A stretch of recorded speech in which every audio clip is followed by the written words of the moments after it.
नमस्कार दोस्तों, मैं नैन्सी आप सभी का स्वागत करती हूँ ऑडियो बुक चैनल में। दोस्तों, चित्रकला विषय में आगे बढ़ते हुए आज के चित्रकार हैं रामकिंकर बैज।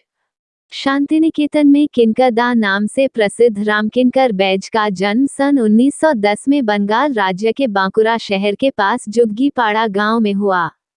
इनकी आरंभिक शिक्षा बांकुरा शहर में हुई, वहीं पर इनमें कला के प्रति रुचि जागृत हुई। इनकी प्रतिभा को सर्वप्रथम सन 1925 में मॉडर्न रिव्यू के संस्थापक रामानंद चटर्जी ने पहचाना और कला की शिक्षा हेतु शांतिनिकेतन के कला भवन में भेजा, जहां नंदलाल बसु जैसे कला विशेषज्ञ के सानिध्य में इन्होंने कला शिक्षा ग्रहण की। उन दिनों शांतिनिकेतन का जीवन आदर्शमय, सरल और उल्लास से परिपूर्ण था। वहां शिक्षा के दौरान आर्थिक परिस्थितियों का सामना करने हेतु इन्होंने धन अर्जित करना भी प्रारंभ किया। इस समय महाकवि रवींद्रनाथ टैगोर अपने छात्रों के बीच रहते थे। इससे उनका उदारपूर्ण प्रभाव सभी छात्रों पर पड़ता था। यहाँ पर टैगोर के अतिरिक्त अन्य कई ऐसी प्रतिभाएं थीं, जिनका संकल्प, रुचि और गहरी मानवता सभी छात्रों को प्रभावित करती थीं। रामकिंकर ने चित्रकला के साथ साथ मूर्तिकला भी सीखी। इन दोनों विधाओं का पूर्ण विकास उन्होंने अपने स्वभाव अनुसार किया। उनका मानना था कि एक अच्छा मूर्तिकार बनने के लिए कलाकार को स्वयं मिट्टी तैयार करनी चाहिए, सांचे में ढालना, पत्थर, लकड़ी, लोहा काटना, तारों से कुश्ती आदि कार्य जब वो स्वयं नहीं कर सकता तब तक उसका इस कला में निष्णात होना कठिन है। रामकिंकर बैज ने मिट्टी, बालू, प्रस्तर, प्लास्टर, कंक्रीट आदि पर विभिन्न आकृतियां उत्कीर्ण की हैं। वे इनकी सच्ची लगन और तन्मयता का द्योतक है। इनका मूर्ति कला के प्रति झुकाव चित्रकला के समान ही प्रारंभ से था।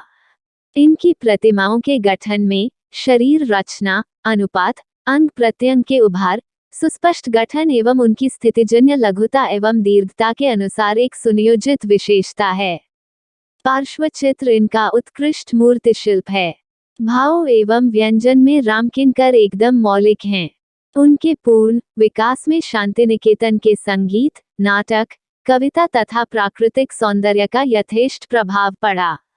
सफल मूर्तिकार चित्र व मूर्ति सृजन के लिए मन में विशेष ललक रखने वाले परिश्रमशील कलाकार रामकिंकर बैज विश्वभारती विश्वविद्यालय से डिप्लोमा प्राप्त कर कला भवन के सदस्य बने और बाद में वे मूर्तिशिल्प विभाग के अध्यक्ष बना दिए गए।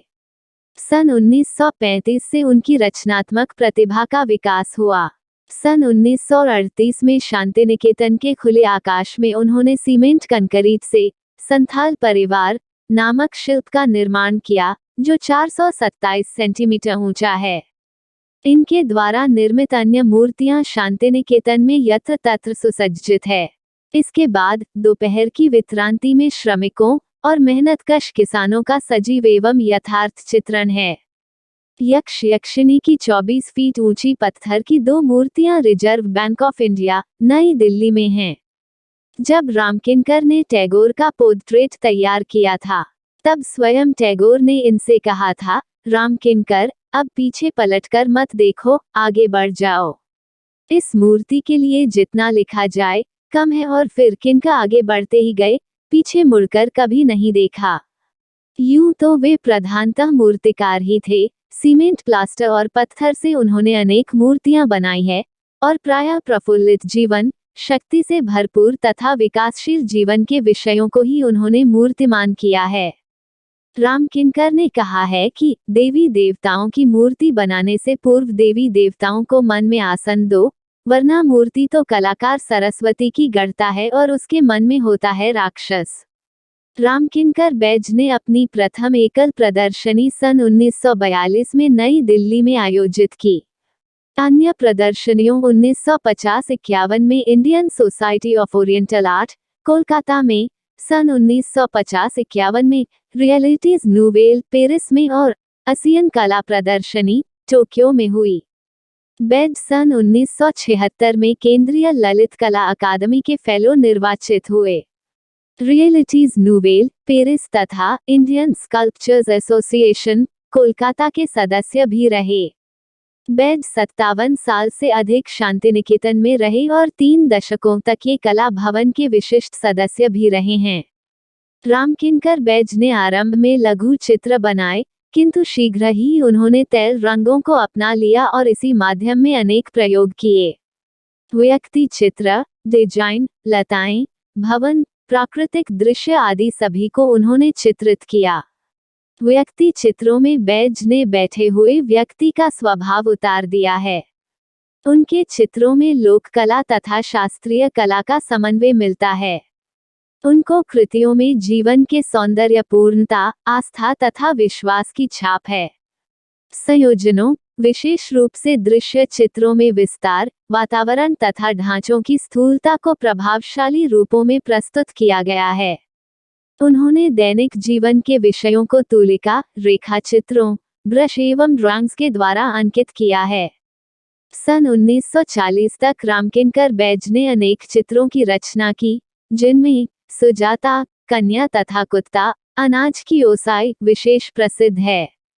शीतकालीन मैदान, मेघाच्छन्न संध्या और निर्माण के संयोजन ज्यामितीय आकारों में हैं।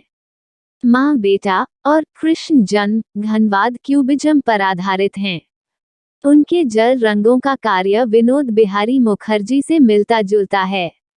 इस प्रकार उनके अधिकांश चित्रों में प्रभाववादियों के प्रकाश, सेजों के अंतराल, घनवादियों के तत्व एवं पारदर्शिता तथा पूर्वी देशों की लिपि की जीवंतता का सुंदर समन्वय हुआ है। आपकी कृतियां ललित कला अकादमी के स्थायी संग्रह, राष्ट्रीय आधुनिक कला संग्रहालय, नई दिल्ली और देश विदेश के अनेक निजी तथा सार्वजनिक संग्रहों में संग्रहीत हैं। 1 अगस्त सन 1980 को इस महान कलाकार का निधन हो गया।